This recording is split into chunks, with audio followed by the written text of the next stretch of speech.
2026 ခုနှစ်မေလ1ရက်နေ့မှာမြန်မာနိုင်ငံရဲ့အထင်ကြီးပုဂ္ဂိုလ်တဦးဖြစ်သူဒေါ်အောင်ဆန်းစုကြည်နဲ့ပတ်သက်ပြီးထူးခြားတဲ့သတင်းတစ်ပုဒ်ထပ်မံထွက်ပေါ်လာခဲ့ပါတယ်။နေပြည်တော်အကျဉ်းထောင်မှာထိမ့်သိမ်းခံနေရတဲ့ဒေါ်အောင်ဆန်းစုကြည်ကိုနေအကျဉ်းချုပ်ပြောင်းရွှေ့လိုက်ပြီးဖြစ်ကြောင်းရှေ့နေအဖွဲ့ကအတည်ပြုလိုက်တာပဲဖြစ်ပါတယ်။ဒီပြောင်းရွှေ့မှုဟာတာမန်ပြောင်းရွှေ့မှုတစ်ခုလားဒါမှမဟုတ်မြန်မာနိုင်ငံရဲ့အနာဂတ်အတွက်အချက်ပြမှုတစ်ခုလားဆိုတာဒီဗီဒီယိုမှာသုံးသက်တင်ဆက်ပေးသွားပါမယ်ခင်ဗျာ။အားလုံးပဲမင်္ဂလာပါခင်ဗျာ။ရွှေ family ကနေပြန်လည်ကြိုဆိုလိုက်ပါတယ်။ပြီးခဲ့တဲ့ကြာသပတေးနေ့ညကဒေါ်အောင်ဆန်းစုကြည်ကိုနေအကျဉ်းချုပ်သို့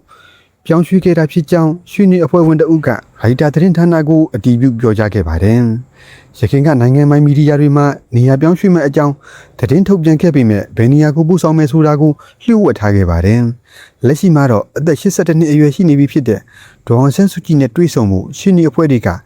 လာမယ့်တနင်္ဂနွေနေ့မှာတွားရောက်ဖို့စီစဉ်နေပါတယ်။အကယ်၍တွေ့ဆုံဖြစ်ခဲ့ရင်ကျမ်းမာရေးအခြေအနေတွေမကပဲဥပဒေကြောင်းအရဆက်လက်ဆွေးနွေးမဲ့ကိစ္စရွက်တီကိုပါဆွေးနွေးသွားမှာဖြစ်ပါတယ်။ဒီပြောင်းရွှေ့မှုဟာမြန်မာနိုင်ငံရဲ့အနာဂတ်အတွက်အောက်ပါအတိုင်းတက်ရောက်မှုတွေရှိလာနိုင်ပါတယ်ခင်ဗျာ။တွေ့ဆုံဆွေးနွေးရေးလမ်းစာဒေါ်အောင်ဆန်းစုကြည်ကိုအကျဉ်းထောင်ကနေထုတ်လိုက်ခြင်းဟာ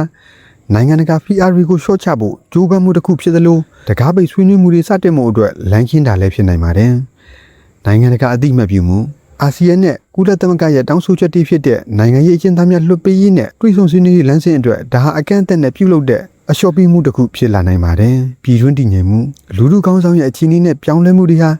ပြည်တွင်းနိုင်ငံရေးအင်အားစုတွေကြမှာသဘောထားအပြောင်းလဲတွေဒါမှမဟုတ်အသစ်တော့မဟာဗျူဟာမြောက်ရွေးချယ်မှုတွေကိုဖြစ်ပေါ်စေနိုင်ပါတယ်။ဒါပေမဲ့စိန်ခေါ်မှုကတော့ရှိနေသေးပါ။နေအကျဉ်းချုပ်ဆိုတာအချုပ်အနှောင်တစ်မျိုးပဲဖြစ်နေသေးတယ်လို့ဒေါ်အောင်ဆန်းစုကြည်ရဲ့နိုင်ငံရေးရပါဝင်ဆောင်ရွက်ခွင့်ကို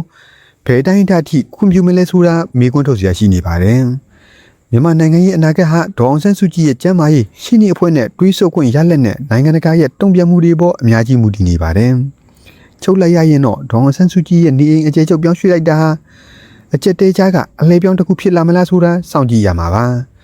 လာမယ့်တနင်္ဂနွေနေ့မှာရှင်းနေအဖွဲ့ရဲ့တွေးဆမှုကထွက်ပေါ်လာမဲ့သတင်းတွေဟာမြန်မာနိုင်ငံရဲ့အနာဂတ်လမ်းကြောင်းကိုပုံဖော်ပေးသွားမှာဖြစ်ပါတယ်။မြန်မာနိုင်ငံရေးနဲ့ကမ္ဘာရေးသတင်းများတွေကိုတိတိကျကျသိနိုင်မှု